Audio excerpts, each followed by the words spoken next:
Hello student, I am Amit.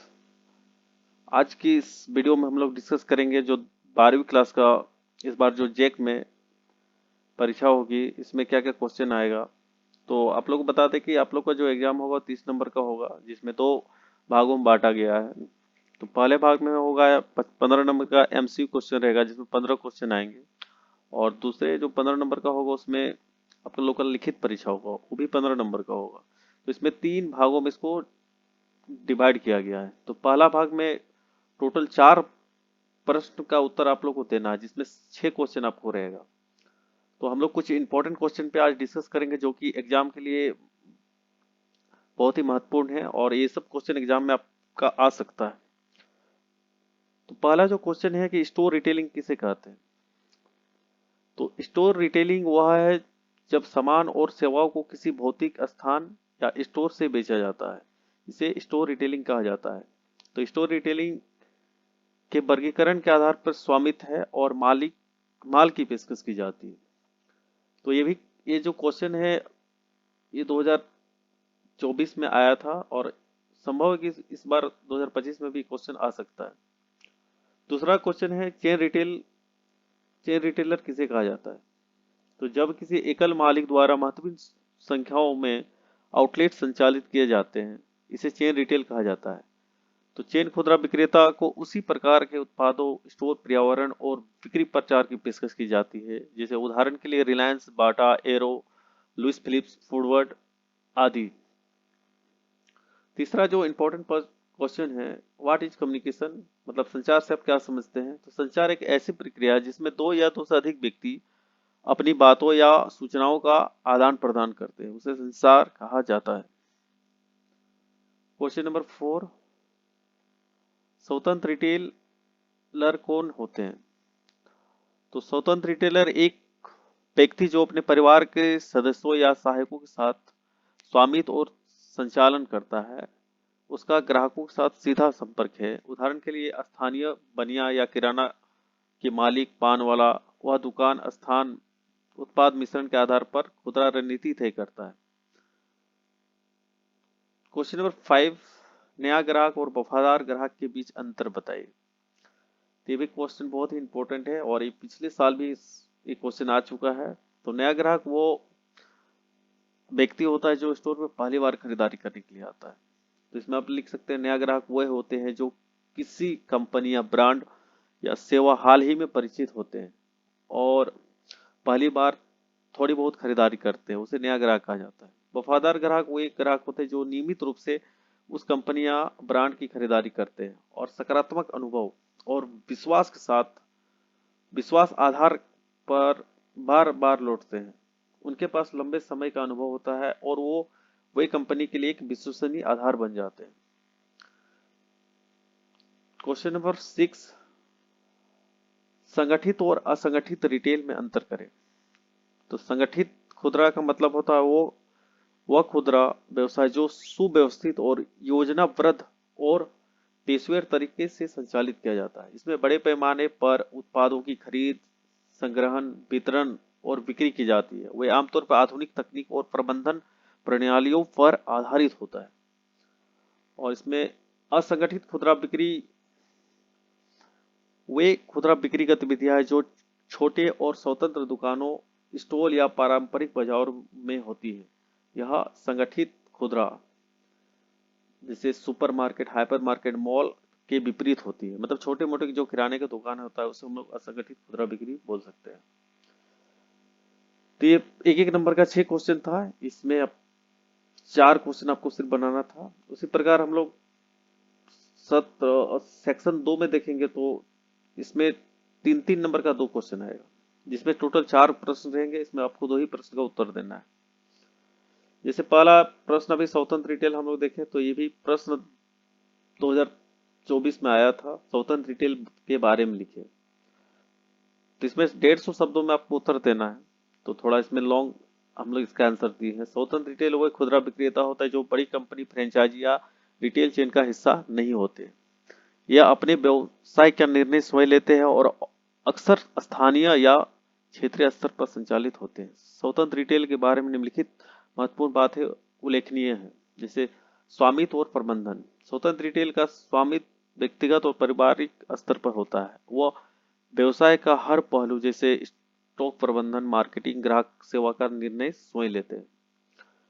दूसरा है स्थानीय उपस्थिति। यह आमतौर पर स्थानीय बाजारों, मोहल्ले, छोटे व्यवसाय क्षेत्रों में स्थित होते हैं, जिससे स्थानीय ग्राहकों और व्यक्तिगत और स्थानीय सेवा मिलती है। दूसरा जो प्रश्न है इसमें, थोक विक्रेता तथा रिटेल विक्रेता के बीच अंतर स्पष्ट करें। तो थोक विक्रेता एक व्यापारी निर्माता से थोक में उत्पाद खरीदता है। खुदरा विक्रेता एक थोक व्यापारी से उत्पाद खरीदता है और उन्हें अंतिम ग्राहकों को कम मात्रा में बेचता है। उसी प्रकार कीमत क्या होता है, थोक विक्रेता में थोड़ा निचला स्तर पर होता है और खुदरा विक्रेता में दाम थोड़ा अधिक होता है। लेन देन की मात्रा थोक पे तो अधिक होगा ही और खुदरा में छोटे पैमाने पर होता है। व्यापार पहुंच थोक विक्रेता में व्यापक होता है और खुदरा विक्रेता में संकरा होता है। प्रतियोगिता मतलब कंपटीशन थोक विक्रेता में बहुत कम पाया जाता है और इसलिए निचला लिखा हुआ है, और खुदरा विक्रेता में बहुत अधिक पाया जाता है। उत्पाद रेंज मतलब प्रोडक्ट किसमें अधिक पाया जाता है, तो खुदरा विक्रेता में सीमित उत्पाद रहते हैं, क्योंकि वहाँ पे जैसे होलसेलर दुकान में वो लोग सिर्फ एक ही कंपनी का प्रोडक्ट हो सकता है बेच रहे हैं, और खुदरा विक्रेता में व्यापक ज्यादा पाया जाता है। पदोन्नति की आवश्यकता तो खुदरा में कम होता है और थोक में कम होता है और खुदरा में अधिक होता है। लागत मतलब पूंजी, हम लोग थोक में निचला स्तर पर पूंजी की लागत होती है और उच्च में खुदरा में उच्च होता है। पूंजी निवेश बहुत बड़ा होता है, इसमें छोटा होता है। तो इस तरह से आप लोग अंतर लिख सकते हैं। 3 नंबर का ये प्रश्न है। उसी प्रकार दूसरा जो प्रश्न है, विभागीय स्टोर किसे कहा जाता है, तो विभागीय स्टोर को हम लोग डिपार्टमेंट स्टोर ही बोल सकते हैं। डिपार्टमेंट स्टोर वे स्टोर होते हैं जो एक छत के नीचे कई तरह के सामान पेश करते हैं, जो केंद्रीय स्थानों या व्यस्त इलाकों में स्थित होते हैं। विभिन्न विभागों और माल के विशाल भंडार को बनाए रखने के लिए पूंजी की आवश्यकता होती है। प्रत्येक विभाग में विशेष रूप से एक उत्पाद श्रेणी जैसे वस्त्र, इलेक्ट्रॉनिक्स, फर्नीचर, सौंदर्य प्रदर्शन, खिलौने आदि पर केंद्रित होता है। इस प्रकार की व्यवस्था ग्राहकों को एक ही स्थान पर उनकी विभिन्न आवश्यकता को पूर्ति करने के लिए सहायक होती है। यह व्यक्तिकृत खरीद और केंद्रीकृत बिक्री का एक संयोजन होता है। नेक्स्ट जो क्वेश्चन है, दृश्य बिक्री किसे कहा जाता है। दृश्य बिक्री वह बिक्री तकनीक है जिसमें उत्पादों और सेवाओं की प्रस्तुति को इस प्रकार सजाया जाता है और व्यवस्थित किया जाता है कि ग्राहक के दृष्टिकोण में आकर्षक लगे और उनकी खरीदारी की प्रेरणा बने। उसे विजुअल मर्चेंडाइजिंग भी कहा जाता है। नेक्स्ट जो प्रश्न है सेक्शन सी का, जिसमें 5 प्रश्न का उत्तर आपको देना है एक ही क्वेश्चन का। इसमें 2 प्रश्न आपके आएंगे, जिसमें से एक प्रश्न का ही आपको उत्तर देना है। तो इसमें 250 शब्दों में आपको उत्तर देना है। पहला है कि एक रिटेलर के तौर पर आप किस तरह से रिटेल की सभी प्रक्रिया को प्रबंधित करेंगे। तो एक रिटेलर के तौर पर रिटेल में सभी प्रक्रिया को प्रबंधन करने के लिए एक सुव्यवस्थित और चरणबद्ध दृष्टिकोण अपना सकते हैं। यह कुछ मुख्य कदम है, जैसे व्यापार योजना और रणनीति। इसमें हम लोग लक्ष्य निर्धारण करेंगे कि हम लोग को व्यापार में क्या करना है। बाजार वर्ग और प्रतिस्पर्धा का विश्लेषण करके स्पष्ट लक्ष्य और उद्देश्यों को निर्धारण करना है। रणनीति योजना दीर्घकालीन और अल्पकालीन योजना बनाना, जैसे स्टॉक की लोकेशन, उत्पाद का चयन और विस्तार की दिशा तय करना। स्टॉक और इन्वेंट्री प्रबंधन, तो इसमें हम लोग आपूर्ति श्रृंखला प्रबंधन, जैसे आप विश्वसनीय आपूर्तिकर्ताओं से समय पर उत्पाद प्राप्त करना। इन्वेंट्री ट्रैकिंग, आधुनिक इन्वेंट्री मैनेजमेंट सिस्टम का उपयोग करके स्टॉक की निगरानी करना, ताकि आउट ऑफ स्टॉक और ओवर स्टॉक की समस्या ना हो। Stock rotation, first in first out पद्धति अपनाकर ताजगी और गुणवत्ता सुनिश्चित करना। जो मतलब इसका मतलब होता है, जो पहले हमारा सामान आया हुआ है उसको हम लोग जल्दी निकालेंगे और जो बाद में आया है उसको हम लोग बाद में उसको सेल करेंगे।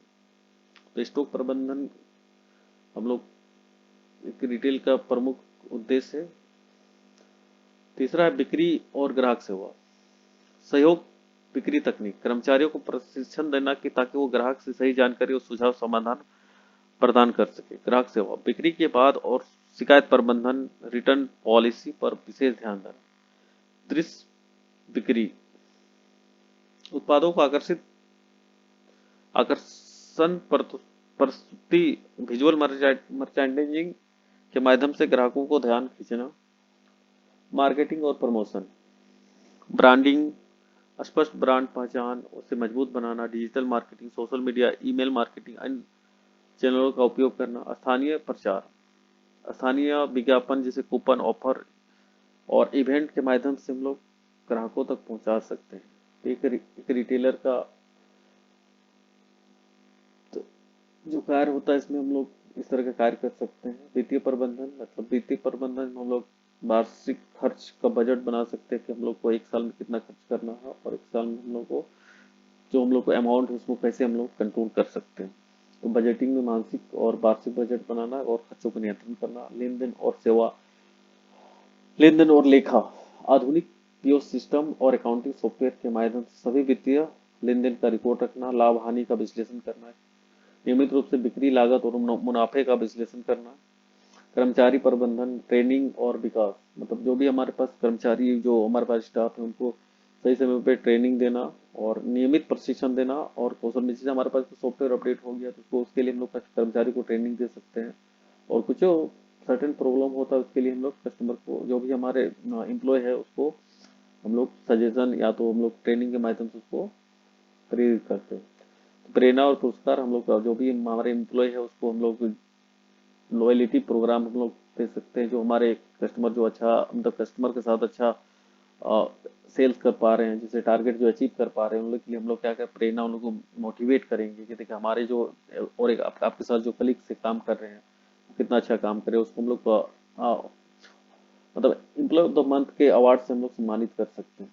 तो कर्मचारियों को प्रदर्शन के आधार पर प्रोत्साहन और बोनस देना, जिससे टीम का उत्साह वर्धन हो। ग्राहक अनुभव और फीडबैक, तो फीडबैक सिस्टम, ग्राहकों के नियमित रूप से फीडबैक लेना और उनके सुझाव के आधार पर सुधार करना, तो ये बहुत ही जरूरी है। और व्यक्तिगत अनुभव, ग्राहकों के साथ व्यक्तिगत संबंध स्थापित करना, जिससे ग्राहक की संतुष्टि और वफादारी बढ़े। दूसरा जो प्रश्न है, ये जो प्रश्न हम बता रहे हैं 2024 का प्रश्न जो एग्जाम में आया था, तो हो सकता है इस बार भी सब प्रश्न आपके एग्जाम में आ सकता है। दूसरा प्रश्न है, ग्राहक डेटा रिटेलर द्वारा क्यों बनाई जाती है, विस्तार में लिखे। मतलब हम लोग कस्टमर का डेटा हम लोग क्यों क्रिएट करते हैं, तो ये भी बहुत बहुत ही महत्वपूर्ण प्रश्न है। तो ग्राहक डेटा रिटेलर द्वारा इसलिए एकत्रित की जाती है क्योंकि यह व्यवसाय की सफलता और विकास में महत्वपूर्ण भूमिका निभाती है। तो पहला चीज है व्यापारिक रणनीति और निर्णय, रुझान और पैटर्न पहचानना। तो ग्राहक डेटा रिटेलर यह जान पाते हैं कि कौन से उत्पाद और सेवा सबसे अधिक लोकप्रिय है, जिससे भविष्य की खरीदारी और रणनीति स्टॉक प्रबंधन बेहतर बना सके। नए बाजार अवसर, ग्राहक डेटा के विश्लेषण के लिए नए उत्पादों और सेवाओं को अवसर की पहचान करनी होती है, और वे बाजार रुझानों के अनुसार रणनीति और अनुकूलित कर सकते हैं। व्यक्तिगत अनुभव, ग्राहक की खरीदारी इतिहास, पसंद नापसंद, व्यवहार आधार पर रिटेलर व्यक्तिगत ऑफर, कूपन और प्रमोशन प्रदान कर सकते हैं, जिससे ग्राहक अनुभव में बेहतर सुधार और संतुष्टि बढ़ती है। नेक्स्ट है लॉयल्टी प्रोग्राम में हम कर सकते हैं, जैसे ग्राहक डेटा में की मदद से रिटेलर ग्राहकों के लिए विशेष लॉयल्टी प्रोग्राम विकसित कर सकता है, जिससे ग्राहक दीर्घकालीन रूप से जुड़ सकते हैं। तो ग्राहक का डेटा हमारे पास रहेगा तो ग्राहकों के लिए हम लोग लॉयल्टी प्रोग्राम, हमारे कस्टमर के पास नंबर रहेगा तो हम लोग बोलते कस्टमर कुछ ऑफर चल रहा है हमारे दुकान पे, तो कस्टमर को हम लोग इन्फॉर्म कर सकते हैं, कस्टमर को कूपन दे सकते हैं। तो इस तरह का हम लोग प्रोग्राम, अगर ग्राहक का डेटा हमारे पास रहेगा तो हम लोग इस तरह का प्रोग्राम में ऑफर दे सकते हैं। प्रभावी मार्केटिंग और प्रचार, अगर ग्राहक का डेटा हमारे पास है तो लक्षित लक्षित मार्केटिंग, मतलब एक साथ जितने सारे हमारे पास कस्टमर है उनको हम लोग एक साथ मार्केटिंग कर सकते हैं। जैसे ग्राहक को हम लोग, हमारे पास कस्टमर का अगर मोबाइल नंबर है तो कस्टमर को हम लोग एक साथ, अगर हजारों कस्टमर का हमारे पास डेटा है तो हम लोग हजारों कस्टमर को हम लोग एक साथ हम लोग मैसेज कर सकते हैं कि हमारे स्टोर पे अभी डिस्काउंट चल रहा है। तो कस्टमाइज अभियान में क्या होता है कि हम लोग कुछ ही कस्टमर को, जैसे हम लोग गिने चुने कस्टमर जो हमारे पास रेगुलर बेसिस पे आते हैं, जैसे लॉयल कस्टमर हमारे पास है, तो लॉयल कस्टमर को ही हम लोग इन्फॉर्म कर सकते हैं। तो कस्टमाइज अभियान इस तरह का हम लोग रणनीति तैयार कर सकते हैं अगर डेटा हमारे पास उपलब्ध रहेगा तो। अगला है स्टॉक और इन्वेंट्री प्रबंधन। तो अगर ग्राहक का डेटा हमारे पास है, तो जैसे ग्राहक का मांग, मतलब जो कस्टमर हमारे पास परचेज खरीदा है, जो सामान खरीद रहा है, तो उसका हम लोग मांग को देख सकते हैं कि ग्राहक का मांग क्या है अभी, और पूर्व अनुमान कर सकते हैं ग्राहक क्या खरीदने वाला है। तो इसे के लिए हम लोग ग्राहक डेटा बनाते हैं। उत्पाद विविधता, मतलब कौन सा कस्टमर किस तरह का प्रोडक्ट खरीद रहा है, तो उसके लिए भी हम लोग ग्राहक डेटा बहुत ही जरूरी है। नेक्स्ट है ग्राहक संतुष्टि और फीडबैक।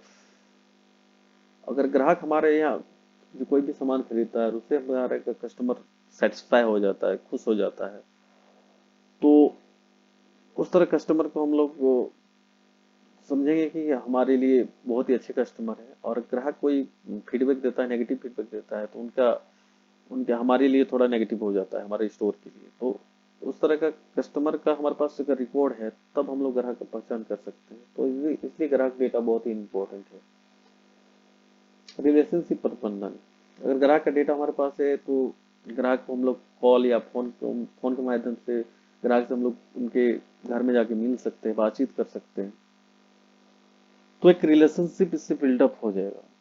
तो मिलने के लिए हम लोग क्या करेंगे, ग्राहक को डायरेक्ट तो हम लोग मिल नहीं सकते हैं कि हम लोग, तो उसके लिए हम लोग को कुछ गिफ्ट या कुछ ऑफर ले सके कि सर हमारे यहाँ आप पहले खरीदारी की है, तो इसलिए आपको एक थोड़ा आपके लिए एक बेहतर ऑफर, या तो हम लोग आपको गिफ्ट मिला है, तो इस तरह का हम लोग कुछ गिफ्ट लेके कस्टमर के पास जा सकते हैं, ताकि कस्टमर और थोड़ा हमारे साथ जुड़ सके। प्रतिस्पर्धा में बढ़त हो सकता है, अगर हमारे पास ज्यादा कस्टमर का, मतलब ज्यादा कस्टमर का डेटा है, तो हम लोग क्या होता है, कंपटीशन जीत सकते हैं। तो इस सब के लिए ग्राहक डेटा बहुत ही जरूरी है। ठीक है, तो इस तरह का क्वेश्चन आप लोग को आएगा एग्जाम में, तो ये क्वेश्चन बहुत ही इंपॉर्टेंट है। तो आई होप, उम्मीद करता हूँ कि ये वीडियो आपको बहुत अच्छा लगा होगा, और आपके एग्जाम के लिए ये वीडियो काफी महत्वपूर्ण होगा। तो इसी तरह का वीडियो हम इस चैनल पर लगातार अभी डालते रहेंगे। तो इस चैनल में आप लोग जुड़े रहिए। धन्यवाद।